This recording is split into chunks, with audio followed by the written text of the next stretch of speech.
Hey, it's Mr. Comment Number 5 here. You guys always get me at Mr. Comment Number 5 on Twitter, or our primary Twitch or Twitter, which would be at CMDTower. And of course, all of our other content. I will be actually taking over for Big Tuck in the month of November, hosting all of our Slinging Cardboard Rectangles while he is out in Argentina. And very excited. Little sneak peek. One of the Commanders Brews is going to be joining us. Very, very excited. And I have always wanted to have a Planeswalker friend just like you. SD Sharpie here. You can find me on Twitter at SD_Sharpie, and you can always hit me up in the CMDTower Discord. And I've always wanted to live in a multiverse near you. MarketingRoss here. You can find me on Twitter at EDHREC or lurking in the Discord with SD Sharpie. And let's make the most of this beautiful board state. And here in MrBever's neighborhood, we will honor that beautiful bald headed gentleman as he's out sick, because we're here to still address the salt in the room. Or should we actually say, more apt for this episode, the salt in the year of 2022? And this one will be a little bit different because we are reviewing the new EDHREC Salt List for 2022, which is community voted. And we're going to do this through the following. We're each going to talk about a card that shocked us, that was even on the list, a card that was way too high, a card that is way too low, and a card that is just right. Yes, it does have a little bit of a Three Bears vibe going for it. Just go. I promise I don't think we'll get hit for copyright infringement, but we'll just keep filibustering. So, to start this off, I'm very curious, SD, fellow Degen, what card actually shocked you that was even on the list? Actually, is Oppression. It's number 93 on the list. It's a mono black enchantment. For 2 black and a colorless, you get whenever a player successfully casts a spell, that player chooses and discards a card. I found this pretty shocking because this doesn't really seem salt-inducing at all. I mean, it's not an overbearing discard effect. It was a little strange thing on the list, even so high up there. So I won't give away too much of my opinion on this because this card's actually in one of my other categories. Um, but I will say I would disagree with you because it has that taxing vibe of like, if even if I want to get rid of it, I have to spend my resources through my hand to use a spell, and then on top of that, I also have to discard a card. So it's almost like I have to do a 2-for-1 just to get rid of oppression. And then if it's the, well, someone else will deal with it, then literally you're 2 for zeroing every single time you cast a spell. So I can kind of see how it would get annoying because you also know there'd be that person at the table. Hey, you got to discard a card. Oh, hey, that was a spell. Oh, it got countered though. But you still cast it. You got to discard a card. Yeah. Did you play something? Oops. Yeah. For me, I think it's maybe it's not the card itself, but it's maybe what it's often paired with, because I doubt Mm. anybody's just running this for fun. They're probably running it with like a Turgid or just a Megrim, or some sort of life loss effect along with the discard. So it's card disadvantage combined with just general oppression. Ooh, Full like of puns that. today. So mine, I'm super surprised this is on here. It's number 67 on the list. And just before I say what the card is, here are notable cards ahead of or that are behind it. Craterhoof Behemoth, Corvold the Faking, Atraxa, Keldon Firebombers. A card I'm shocked is on this list is Boil. Boil is 3 colorless red. It's an instant, and it just purely says destroy all islands. I don't understand. Like, I understand that land destruction is salt inducing. So if you were going to say, hey, some AI algorithm dug through every single card in Magic's history to create this list, then okay, I could see that. Um, but this is community voted. A, I don't think I've ever seen Boil. B, it seems like it really only punishes the control players that's doing blue. So most people hate those players to begin with. So why is that putting people on tilt? And it is just islands. I get it, it's instant speed, but it's just islands. So most likely this 4 mana spell, very similar to other 4 mana sorcery land destruction spells, where those will probably get in a commander game. Minimum 20 lands, because you got to think at least 5 per person. Boil is maybe going to get rid of 6, 7, depending on your pod. MarketingRoss, what do you think of Boil on this list? I feel like the people that may get the saltiest are those that you already mentioned. So the people that are trying to control the table anyway. They're probably the ones with the most islands at the table. Yeah, I'm with you. It's surprising that it's on this list because it is such a narrow focused. I just imagine running this in a deck and then coming up against a pod that nobody's running blue. Like Yeah. what a dead card in your hand. SD, a question I'd like to throw to you about this card. So there's a other very famous, popularly played card that only cares about islands, and we're talking about that green enchantment, Carpet of Flowers. Carpet of Flowers is really only played in CEDH because CEDH it's almost like everyone's playing blue. You Yeah. don't see Carpet of Flowers played in any other deck really. So like Carpet of Flowers and this effectively are similar to where it's like your opponent's islands really matter, and yet we don't see one of them even played. So why do you think this is salty? I think it's just the land destruction aspect of the card. The list is littered with those cards, Yeah, and oddly enough, I almost picked this one as the shocker, just because I was like, man, it's super weird because people love to hate on blue. So why yeah, would this be a salty card? But if you scroll through the list, there are a couple other ones like Acid Rain, and I think there's the one that destroys planes as well. So I Flash think fires. this is mostly on the list just because it destroys lands, just like Acid Rain. I mean, it hits forest. So I don't think it's necessarily the fact that it goes after the islands, but just more so that it's considered land destruction. Yeah, and that other one you mentioned, flash fires destroying all planes. What a rude thing to do. Like they're already struggling. So, Marketing Ross, which one shocked you that was on the list? This will be the interesting one. I feel like you're going to pick something real weird. No, I'm actually on the same wavelength with you here. And I chose one that's just before the one that you chose, and it's Wake of Destruction. And it's the salt score is 1.81. And the reason I picked it is for a couple reasons. One, I have never seen anybody run this card ever. Two, it's a sorcery speed and it costs 6 mana with trip red pips in it. Yep. And it says destroy target land and all lands with the same name as that land. So, granted, if you're playing a mono colored person, you could do the same thing that Boyle just did. But think of all of those like non-basic lands that people are running. You're not going to hit a single one of those.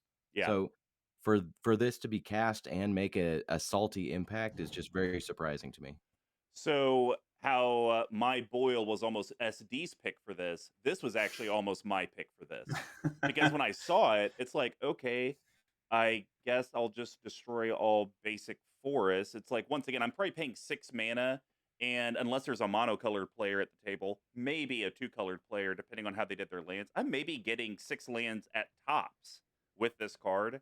So it's just, I think SD hit it on the head. I think people are just like, oh, it says destroy land. It's a salty card without actually thinking about gameplay and the ramifications of it. Yeah, absolutely. I think like my biggest complaint with the list altogether is just how they don't really lump some things together. Like you have a lot of cards on this list that do exactly the same thing. I mean, word for word. Yet you still have them taking up several slots on the list. I mean, it's like I said, like this list is littered with land destruction spells, and it's like I don't really need to know that 30 of the top 100 saltiest cards are land destruction. It's like maybe let's lump all of those together and then save up some space for some other salty cards. Well, and like you didn't even see cards like Strip Mine on here, and I get it, that's a Yeah. one-time use, but people get butthurt about that, like when you target it. I think people Mhm. even get more butthurt about that one because it's like I'm willing to give up my own land for you to not have a land. Like that's the most petty thing ever. Like you can't have ice cream, and I'm not going to have ice cream. Nobody gets ice cream. Well, I think that's going to address the one that shocked us. Before we get over to one that we think was way too high, We would love for you guys to check out our amazing Patreon community, patreon.com/CMDTower. We got lots of different tiers. Starts at $3, get you full access, unlocked into the Discord. Plus, you get entered in to be able to be on the show, whether that's a Slinging Cardboard Rectangles. It could be for deck therapies. We got a whole slew of different options on there. But then we do have higher tiers that you actually do get merchandise from us. So anything you guys can do would greatly help us out at patreon.com/CMDTower. Now, MarketingRoss, what card did you think was way too high? Do I have to do a falsetto when I announce it? I think so. But just maybe the last half of the pronunciation. Like if it was like MarketingRoss. Got it. All right. So mine is one that has actually come up on Brews and Builds before, but it's because we don't want to talk about uh, lands that don't produce mana, right? Mhm. And so mine is a assault score of 2.32 and a price tag of $4,401. So we went with the Tabernacle of Pendrell. Yes, we did. So I guess my reasoning for I think this card is way too high on the list is, have you ever seen anybody play this card? Ever? Like, Nope. yeah, it might be a pain in the ass if it actually hit the table, but I have never seen this card in my life. So this was mine as well. The thing that I thought was interesting, Ross, this actually went up 2 spots from 2021. Like it actually got saltier from last year to this year.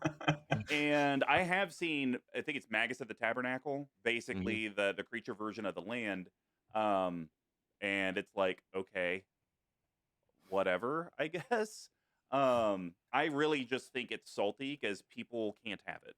They can't afford to spend Yeah. $4,000 to $5,000, and I'm jealous of the Joneses and their beautiful house down the street. That's the only reason it can even be on this list. If it was maybe in the 80s or 90s, okay, Mhm. whatever. Right. But I think it's just jealousy. I don't actually think it's a salty card. Yeah, I for me, if somebody played this against me, I would say congratulations, your card that cost $4,000 shut down my deck that cost $200. Really well done. What do you So think, Sharpie, SD? it sounds like maybe you've played against it.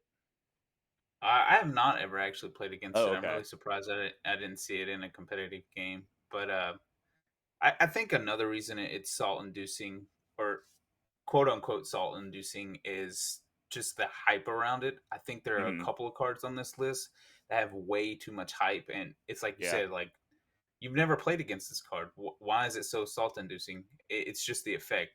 It's what people say it does, and everyone's like, Hmm. "Oh yeah, I would hate that." It's like, but you've never played against it, so how do you know if you really hate it? Because I'm gonna be honest, it wouldn't probably do much against my decks. I don't usually run a whole lot of creatures, so only having to pay like 4 mana a turn wouldn't be a problem. Yeah, the only thing I could think of is if we're going to really try to take our objective hats and think about it, maybe it's because player A plays this. It is a beginning of upkeep, and so the player that played it doesn't actually pay any of the tax until full rotation from the table. And so maybe that's it, to where it's just everyone's like, man, this feels bad, and I'm getting salty about it because I have to deal with it before they even have to deal with it. Maybe if it said like all creatures have at your instep, sack this creature unless you pay one. Maybe that would make people a little less bitchy because it's like, well, at least George had to pay 17 mana to do it Mhm. before it got passed to me. Like, do you guys think that maybe has some play? Yeah, I think that along with I mean, while you were talking to that, it kind of a light bulb came on my head. It might also be so salt inducing just due to the fact you can't turn it off. Hmm. Like even if you get to the point where like all the creatures are gone, hey, guess what? You don't have to sacrifice it. It's still there. So Yeah. if I do play more creatures or I'm a token deck and I'm able to generate 10 plus tokens on my turn, I still have to pay for them. Yeah, I would agree with that. And then land targeted land destruction is one of the fewest forms of removal that most people play. I know we talked about strip mine, but overall, people aren't running a ton of land removal. So if this does land on the table and it stays there, most people they don't have an answer prepared for it. Makes sense. Well, me and Ross matched on that. SD, what do you got? All right, so this will probably be the hot take of the night, but Uh-oh. my Force of will. high Winter Orb. no, not that one either. My highly rated card is Urza Lord High Artificer. It's sitting at number 13 on the list. I think most everyone knows what this card does. So the reason I think it's rated too high is because Urza by himself is not a problem. It's what Urza brings with him that's the problem. So in my opinion, I don't think this card is all that salt inducing if you just look at the card at face value. It shouldn't be number 13 on the list when the real problem is the winter orb and the static orb and all the other goodies that it brings with it. Those are problems. Man, I would have to highly disagree with you, only because I do play Urza in a non-Winter Orb static orb deck, so that stuff doesn't. That's not why my opponents get ticked. I think it's because the 5 colorless play something for free, and there's so many ways to make infinite mana, like so many, or just let's just say absurd amounts of mana. It's super easy nowadays to just have 20 to 50 mana in a turn. And I think that's where the salt really lies, because Urza by himself really only costs 3 mana because he brings a little buddy with him that he can immediately tap it. I think if Urza actually said this, SD, artifacts, untapped artifacts you control can tap and add a blue mana, I think that would be different, Yeah. because then those artifacts would have summoning sickness potentially if they were creatures, and so they couldn't do it. But it's the fact that Urza's the one that taps them; it totally circumvents that restriction.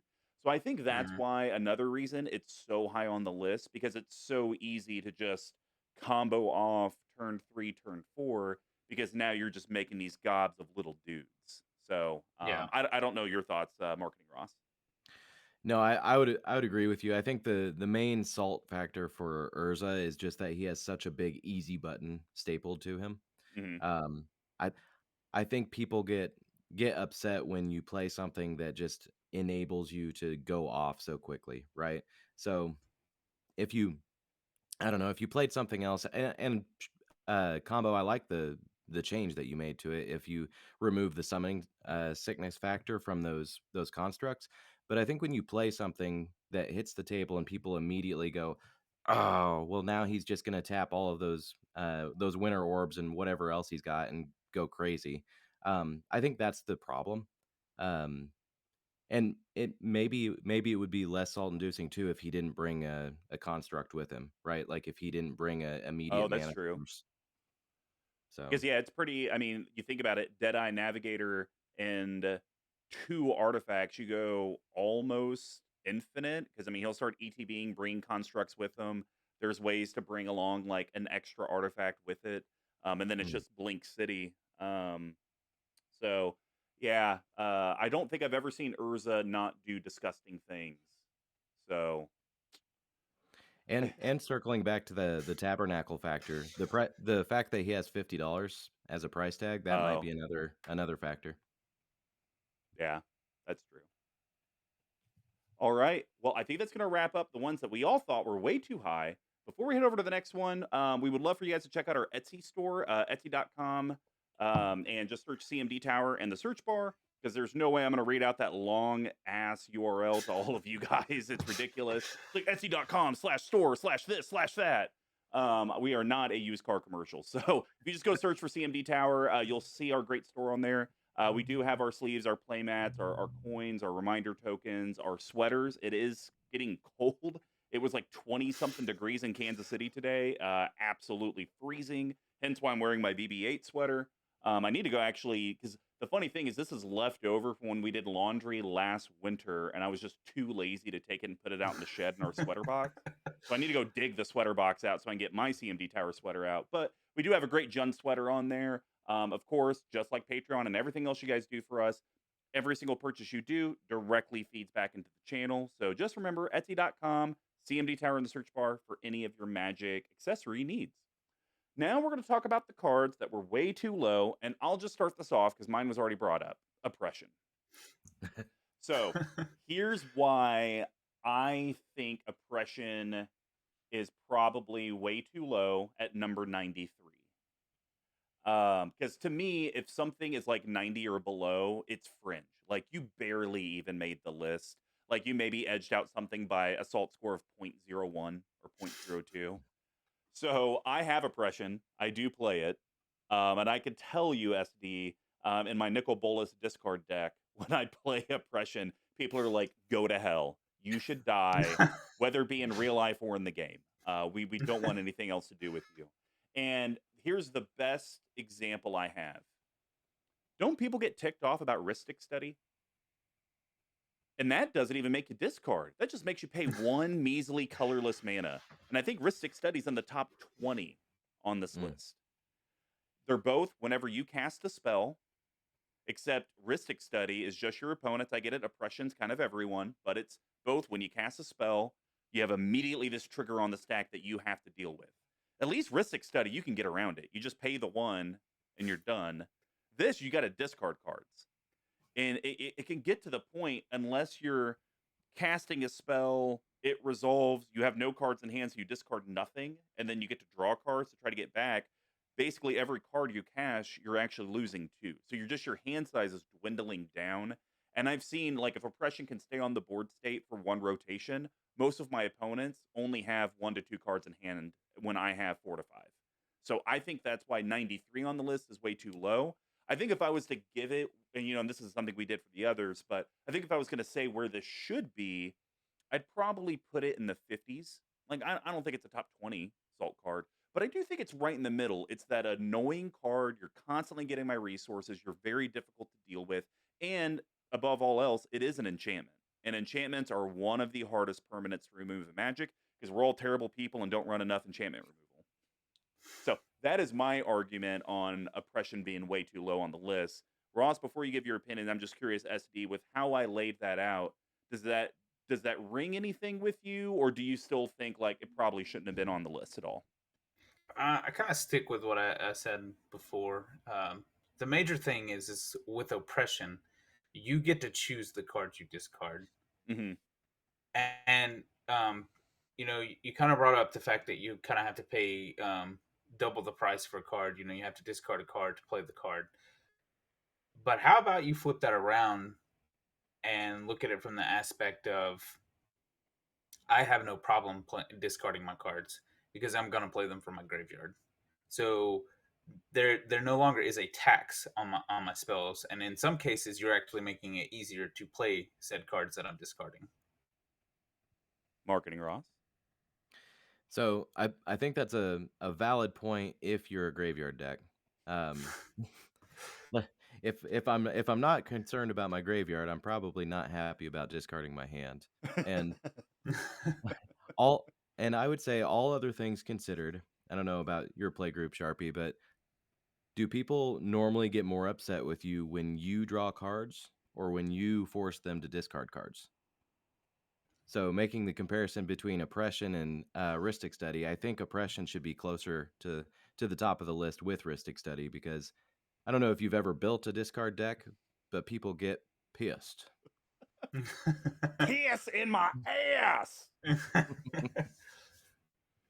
Yeah. I don't want to say it because there is one card that I'm surprised no one's alluded to that they maybe felt was too low on the list. MarketingRoss, which one did you feel like was too low? Because there's one that I want to highlight when you guys go, if you haven't said it, that I was just shocked was not like in the top 20. Yeah. So the one I picked only has a salt score of 1.78. And it's pretty low on the list. And I'm surprised because anytime I've seen this hit the table, people go nuts. And that is Omniscience. Ah. So I'm not saying the card itself is salty, but it's the follow-up things that happen after somebody lays out an Omniscience that I'm surprised that people aren't saltier about this. Most of the time when somebody figures out a way to cheat the game or do things for free or a super reduced cost, whether or not they're taxing everybody else, that puts them at a significant advantage. And I'm surprised that this one didn't rank a little bit higher. And where was it exactly on the list? What number? I didn't take that note down. Ah, gotcha. I mean, so here's the thing with omniscience, because I actually do play a fair number of them. I don't know. I actually don't know why it's on the salt list to begin with. Let's see. It's right up there with Mana Vortex, Narset Enlightened Master, Force of Will. So the thing with me and Omniscience is that it costs 10 mana. It is so much mana. It does let you cast spells for free, but many times it just kind of ends the game. It's like, okay, I got Omniscience, I win. And so then you get to play another game. And I never get salty about Omniscience because you can still counter the spells. I mean, I've countered people's spells when they do Omniscience. And they're usually like, oh, damn, didn't think that was going to happen. Now I don't know what to do. I think it'd be different if it's like you cast spells from your hand without paying their mana cost and they're uncounterable. Like that would just be like, oh man, this sucks. But I don't know. For me, I think it's like it looks like it's probably in the 60s. I guess I could see it maybe be in the 40s or 30s. But it starts to become difficult because you start looking at some of those cards in the top 20 or 30, and you're like, I don't know, is Omniscient saltier than Dockside? Probably not. Is it saltier than Cyclonic Rift? Probably not. So that's an interesting one that you thought that it was probably too low on the list. SV, what do you think about that? I'm with you. I don't think this card should be on the list at all. I used to despise this card. I played against a guy that somehow always managed to have this in his hand with Showing Tail. But ultimately, I think this card has been extremely power crept. This used to be a big baddie. You didn't want to see it ever. But nowadays, you can do way worse things with half the mana, a fraction of the mana. I mean, what would you be more mad about? The Omniscience or the fact that someone cast a Dockside and got 20 treasures and then cast Omniscience off of it? I mean, Dockside's the problem in that situation. So, yeah, I don't really think it should be on the list at all. Interesting. I think it's funny that the two degens are like, this card's fine, and like our budget casual players like, this is scary. Yeah, I guess for me, most of the time, whenever this lands on the table, there's just a collective groan. So for me, I think that's why it should have a higher salt. And I will ask, Mr. Combo, do you pay 10 mana for this in Joda? I have quite frequently because Well, see, you still did it. But see, that's the thing though with like it, because now we're picking like one specific deck, and that's similar to the argument against oppression, where SD is like, well, I want my cards in the graveyard, and it's like, well, I guess if you're a graveyard deck, sure. So it's like, yeah, if you're in like a cheaty McFace deck where it's like I'm doing Joda things, maybe like some sort of elf ramp, like Gaia's Cradle type stuff, like, okay, yeah, that's it sucks because they're getting it down turn 4, turn 5. And I think we can all agree that that salt sucks because it's like, great, you can play everything for free now. But when you're talking like late game, I don't know. I mean, I'd rather see them play an Omniscience with 3 cards in hand than, do some Dockside blinking and then maybe Tooth and Nail entwined with all those treasures. Like, that would be like, F me. Like, that's going to suck. What 2 creatures are you getting out of tutoring from your deck and putting straight to the battlefield? And I'll probably say this. I'm not as salty on Omniscience because I've played it many times. I've been like, okay, pass. They're like, wait, you don't win? I'm like, no. That's fair. SD, what card did you think was way too low? All right. I'm going to be that guy. I think Tergrig God of Fright is too low on the list. It's setting in at number 18. You think it's too low? Yeah, that should be in like the top 10. I hate this card. I hate this card with a passion. So this is a personal pick. Yeah. I'll aggro the hell out of you if you play this card. I mean, even if it's not the commander, if it's in the 99 and I see it, it's no. You're not going to have fun. I'm not going to have fun. We're all going to be pissed off. This card sucks. Interesting. So I see a correlation here. So community, if you're not familiar with Tegrid, 3 colorless, black, and really the front side, that's all that matters. Whenever an opponent stacks a non-token permanent, and I don't think that's what SD's talking about. I think it's more or discards a permanent card. You may put that card from a graveyard onto the battlefield under your control. I think we've already heard how SD's very happy to discard stuff into the graveyard. So I'm seeing this personal wound that you have with Turgrid, because it sounds like you like to play with hand and yard. Is this fair to say? So the worst thing is the fact she gets fetch lands. Ah, And for me, like 90% of my decks have like that optimized mana base where it's like I'm playing every fetch that I can, and it's just like sacking those and knowing you're just giving them to the Turgor player to ramp out. I mean, they could keep like the worst hand possible, like no ramp, no lands, and you just fix all that for them, and there's nothing you can do about it. And then they have you discarding cards, and you're just like, well, I wanted that to go to my graveyard, but I guess you can have this Sire of Insanity, and we can all die now.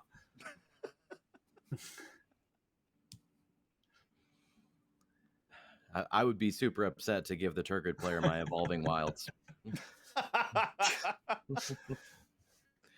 No, I mean, I understand what you're saying, but Turgid, if it is the commander, it costs 5 the first time, and then it starts to get pretty steep after that. And creatures are one of the easiest ways or easiest things to remove. Granted, you have to pack removal to get rid of it, but in my mind, if Turgid was an enchantment, it would be so much worse than it being a Oh, creature. or like, So paint a picture for you. You have your polymorph effects. I think there are a couple of them that get you 2 cards out of your deck in one go. So you place partners, say something like Thrasios Vile Smasher or Sakashima Vile Smasher. Basically, you're in Grixis colors or red and black colors. And they have 2 cards in their 99, which is Turgrid and Sire of Insanity. This sounds How like bad would it? How bad would that suck to just be sitting there? You're like, oh yeah, sure. Yeah, just let's see what you're gonna flip off the top, and then it's just like, oh, Turgid. You're like, that's not good. And then followed by Sire of Insanity, and you're just like, once again, I feel cool. like this is some wound you've gone through. Like, I feel like you're going through therapy about this game. This does sound like a very specific hypothetical you're raising. I Yeah, have seen it in a couple games, yes. Yeah, I definitely would say if this was on a land or an enchantment, it would be way worse.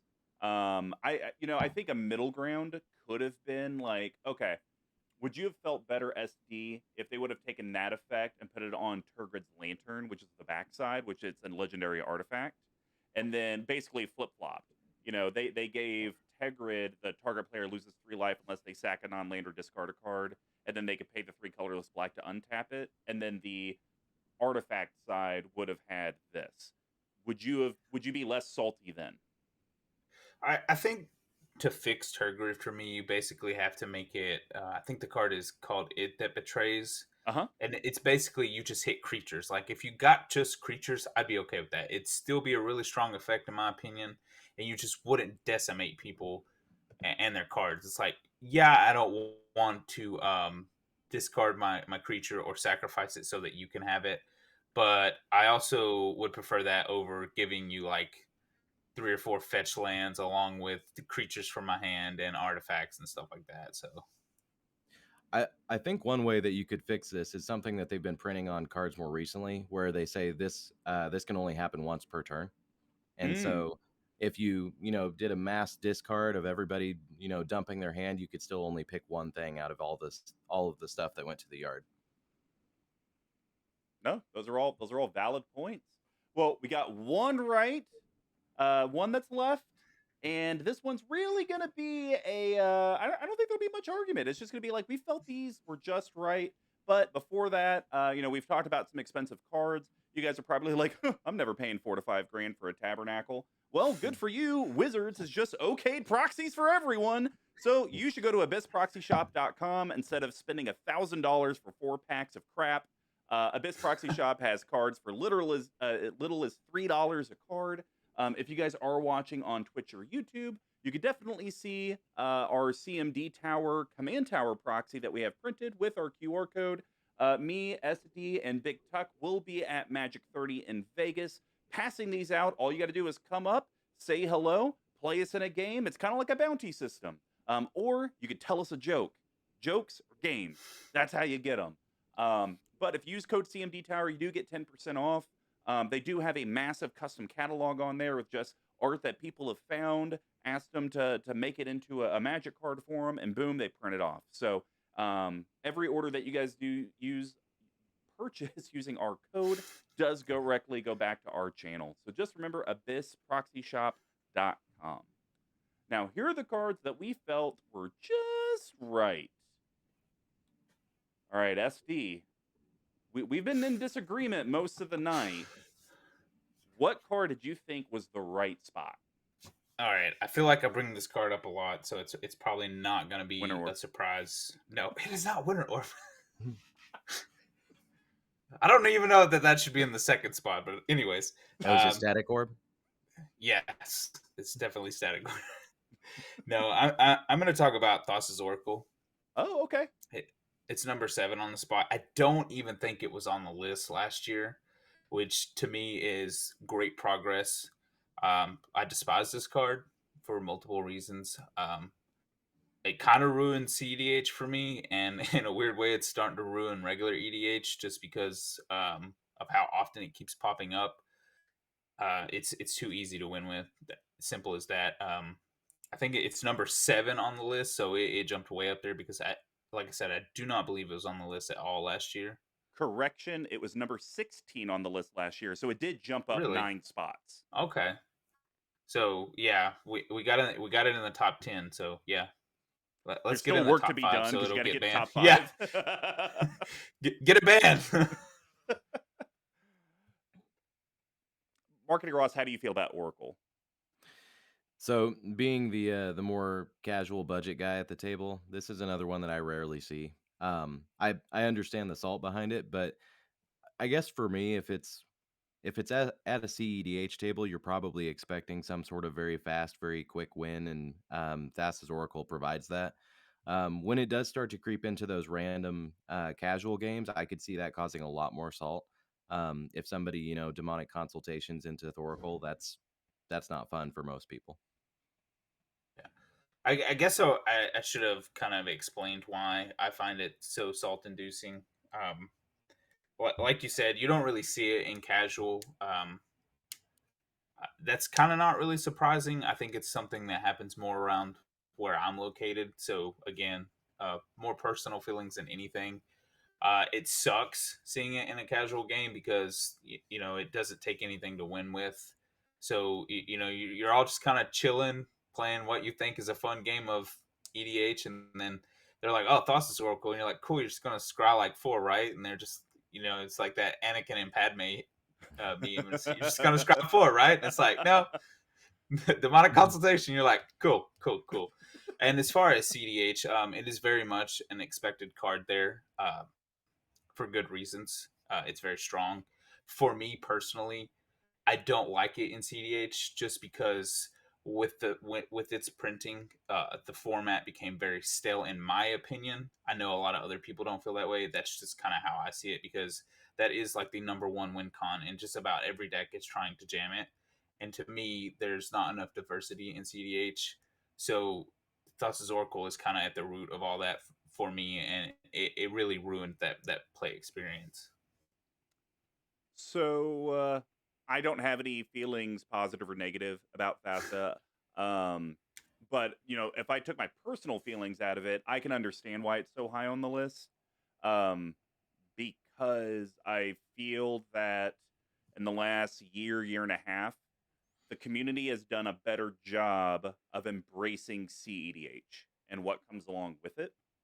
In years past, it was always CEDH is EDH, and it felt like the rules committee and the CAG and WotC was just kind of like, competitive players, shut the F up, like be quiet. You guys are such a niche part of the community, like your voice truly doesn't matter. But with like Jim being able to join the CAG from the Spike Feeders and playing with powers becoming a lot more popular, I think even the Command Zone might have done like a competitive game nights once. I think people are being more comfortable with being like, hey, there is a competitive group. That's just not for me. I'd like to do something else. So I think that's why we're seeing Thassa's Oracle so high on the list, because I think it's only salty in competitive games. I don't think it's salty in casual, because if someone's doing this in demonic consultation, guess what? They're not a casual deck. They're a competitive deck. So because I actually do run this card, I was able to get a full art foil from none other than Lemony Lemmings from our community, Whoop, whoop. and I think I run it in my Garza Zol deck, that terrible Grixis 8 mana chick, because it's like, well, maybe if I draw enough cards, it'll maybe win me the game when there's like 10 left in my library or something. Um, so I definitely play it in a lot fairer deck, but also that deck is pure jank. So that's why I think like my personal feelings don't really apply to this, but I can see from a community perspective, we're embracing the voice of the CEDH community, and that's why it has to be number 7. There's no way that the casual community voted it as a top 10 salty card. All right, MarketingRoss, what was yours? Just feels right. So mine is a card that I have played against, and every time it hits the table for me, I groan. And that's the number 4 slot of Vorinclex, Voice of Hunger. Totally a fair Uh, card. it's very fair, and it's very fairly ranked on the salt rating here. I think the biggest problem for it is not only is it doubling the mana production of whoever played it, but everybody else at the table, in order to get rid of it, they have to lose out on some mana for a round. You could even argue that's kind of the same logic you could use behind oppression. Oppression's like, if you want to get rid of it, you will have to punish yourself for the benefit of the table. I don't know if I feel like, I guess people's feels, I guess, yeah, this is number 4 on the list. But I don't think it should be it's ahead of Expropriate. Expropriate's 1 slot behind it. I feel like Expropriate's way worse than Vorinclex. Like, at bare minimum, you're getting 1 extra turn and stealing 3 permanents. Like, that is backbreaking. But SD, how do you feel about Vorinclex, Voice of Hunger? I really have no feelings about it. I don't think the like first 5 slots are probably ever going to change on the salt score. But me personally, I don't really even care about Vorinclex. It does suck having to be the player that removes it, because you're like, cool, I'm gonna tap these lands down for 2 turns so everybody else can keep playing. That it does suck being that player. But I mean, outside of that, you're talking to the guy that jams Winter Orb in every deck that he can, so Vorinclex doesn't really bother me. So, a question for both of you, and we'll go with Ross's answer first. Treasures are just dominating right now, and it doesn't look like it's going away. Do you guys think, when it comes to the 2023 list, we actually could see Vorinclex drop?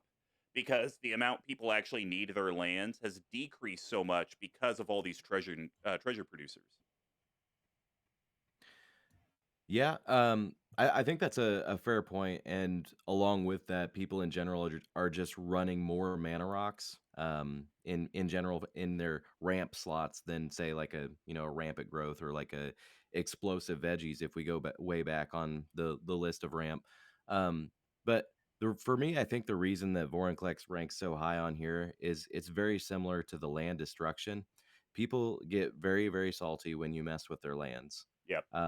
And like you said, if there's other mana output, and I'm behind or I'm right after the person that played Vorinclex, but I have access to 20 treasures, I'll use my treasures and call it a day. Mm-hmm. Makes sense. Well, mine is ranked at number 38. I didn't go for like a top 10 one because I don't know. I could argue up, down, left, right on those. So I was like, let me look into the meat of the salt list and see if there's one that is just like, you know what? I don't feel like you should move. This card was rated around Back to Basics, Blood Moon, and Opposition Agent. Now, granted, SD with his fetch lands would definitely disagree with the Opposition Agent one, but I think Emrakul, the Promise End at number 38 is actually perfect for it. It costs 13 mana. It's a legendary, so you can only have, obviously it's commander, but you can only have 1 on your battlefield unless you have some legend effect. It costs 1 less to cast for each card among types in your graveyard. So it's like, at most, I think you can get it down to like, what, 7? It's like land, enchantment, planeswalker, artifact, creature, instant, sorcery. Am I missing one? I think that's. Did I say artifact? I think it. I think so. Okay. So yeah, you can only Yeah. reduce it down by 7. So I guess if I could actually do math, that would mean it would cost 6. So it's like if you had every single card type in your graveyard, the thing costs 6. Okay. Flying trample protection from instants. The instant thing kind of sucks because you can't use the best removal card in all of Magic Murder. It is a 13/13, so the flying trample. But see, so far all I'm saying is like, oh, it's a big beater. But I think the reason it's salty, because people hate this, I think more than their lands getting touched. But it also is only on cast, so I think that's why it's right at 38. Is when you cast the spell, gain control of target opponent during their next turn. After that turn, they get an extra turn. I think that's why it's at the sweet spot. You have to be able to cast it. It has that restriction like a lot of Eldrazi do. It does suck because there are things that you can turn that into, very much like the Goad with his quote unquote friendliest deck, where there's like something where um if your opponent would take an extra turn, they skip that turn instead. And so a lot of times he'll like Emrakul and then take someone's turn, and then they actually end up not getting a turn at all. And so like there are things that can make the card a little bit worse. But I don't know. At number 38, I just feel like this fits right. And you could even put the dollar argument onto it because the cheapest copy is $62 and the promo is 155. So that's kind of why I think it's at a very good spot. I wouldn't want to see it lower, and I don't think I'd want to see it higher. SD, what do you think about that? First, I think you should play against Murphys more often because he loves to jam this in people's faces. But no, on a serious note, I completely agree with you. I think it's really only salt inducing for the player that loses their turn to it. It really sucks because what most people do with it is they'll take your turn and then they run all of your creatures into theirs and kill them and sack what they can. They do what they can to dick you over. So it's really only salt inducing for that one player, whether it was you this game or it was Mhm. someone else the other game. So ultimately, I think it's like, oh man, that it sucks you got picked on it. I'm glad I didn't. And then the next game, it's like, oh, I got picked. I hate this card. Yeah, I think I agree with your placement as well. I definitely wouldn't rank it any higher. If it fell lower, I wouldn't be that surprised. Just I think there are as Magic grows, I think there are a lot quicker things to do than a 13 mana one person effect. Yeah, I think that makes sense. Well, that's going to wrap up our cards that we wanted to talk about. Before we conclude the 2022 Salty EDHREC list, I'd like to just do like a round robin. SD, like, I know you said that you feel like they should definitely take a lot of the land destruction stuff and kind of put it in its own box somewhere. But, if you were going to kind of grade the list overall, like, do you feel like it's fairly accurate with what you see in your play group down in central Missouri? Like, do you think, like, a lot of people, if you did a poll of your LGS, it'd be like, I'd probably match about it? Or do you think it's very, very different than what you and your community feel like is salty? I think it's pretty spot on. If you brought that list out, you wouldn't see a majority of the cards on it being played. I mean, you'll always have your tryhards, your Turgid players, and stuff like that, where it's like they just find it funny to jam as much stuff from the salty score or salty list into decks to play against you. But for the most part, you may see like a total of 10 cards from this list being played at any given time. So I think it's pretty accurate for this area. Ross, how do you feel? Yeah, as I think what Sharpie brought up earlier was a really interesting point. If they could add some tagging to this list, it would make it really interesting. So, tagging it with land destruction, with stacks, with like super mana positive things or extra turns, Hmm. making a way to filter that down because I don't know. Maybe you play against people who run stacks, and maybe nobody in your meta runs any stacks. Yeah. And so filtering that out of this entire list would be an interesting way to take a look at it.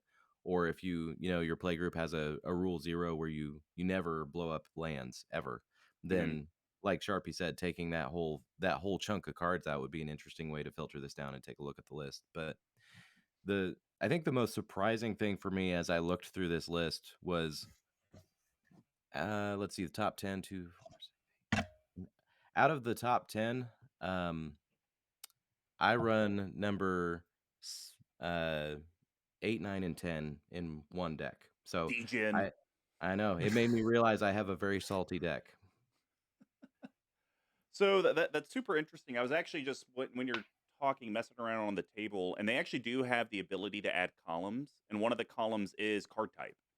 And Oh, I almost wonder, you would have to imagine that EDHREC, they're collecting quote unquote salt scores for all the cards in Magic, and they're just putting all the ones that have the high score up top. Hence why Stasis shows a salt score of 292, but then the very last card on the list is Notion Thief at 156. I mean, we're not that far off. So I don't see why they couldn't put a filter on the table view where you could say, I only want to see lands, or I only want to see, at least do it for the card type. And then they can hmm kind of see like how, and then from there, because we've seen how EDHREC has evolved over the years. I mean, um, SD, I know you and I have been playing a long, long time, and I don't know if you remember early on, but you couldn't even search for like token archetypes or artifact archetypes. It was just like colors and the commanders, and that was it. But now, I mean, they can get down into like super, super granular, like, hey, here's all the combos that this commander does and what's popular. So I could definitely see them evolving this salt list to where we could get a little bit more granular. Like, you know what? Anything that says destroy target land or destroy all lands, I don't even want to see those cards. Show me everything else. Because one card that I actually disagree with, I don't think Force of Will should be on here. That's Fierce Guardianship, same thing. I think that's stupid. I don't know why they're taking up slots. It's just a counter spell. I get it; they're free, It's a but free counterspell, yeah. God, blow me. That's not a good reason.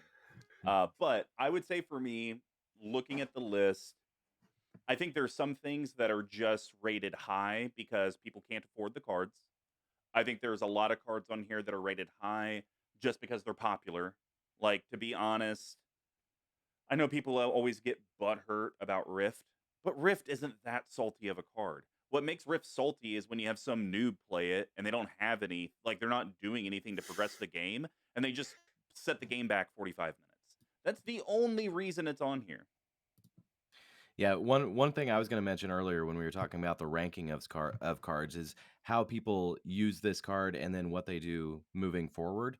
And Hmm. one of the ones that I almost talked about was Smokestack. If you've ever played against a player who uses Smokestack and has no plan for it beyond that, it is super frustrating. Yes, I completely agree. So the one that I was shocked at that no one talked about, I'm shocked that you guys didn't mention that Narset Parter of Veils was ranked too low because I was shocked that that wasn't in the top 20. Just stunned. I think it's like Really? down in the 60s or something like that. Yeah, because how many times do you see? Oh, here we go. Narset's right below Opposition Agent and right above Back to Basics. So yeah, Emrakul is number 38. So Narset would be 35. I think it's way higher than number 35 on the salt list. Because how many times do you see Narset and then a wheel effect? And I get it, it's because of the wheel effect, but Narset's really the cause of why you get pissed. You guys have 0 never seen times I have seen that. what? No. Really? Yeah.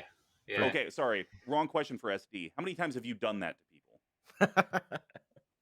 0 times.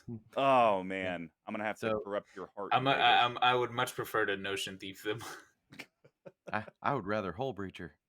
Um, So I don't see that very often in the circles that I run in, but I think some of these on the list also have that effect of just like the stories that you hear about them because Hmm. like Winter Orb and Static Orb have such a negative connotation, but honestly, I don't see those in play very often.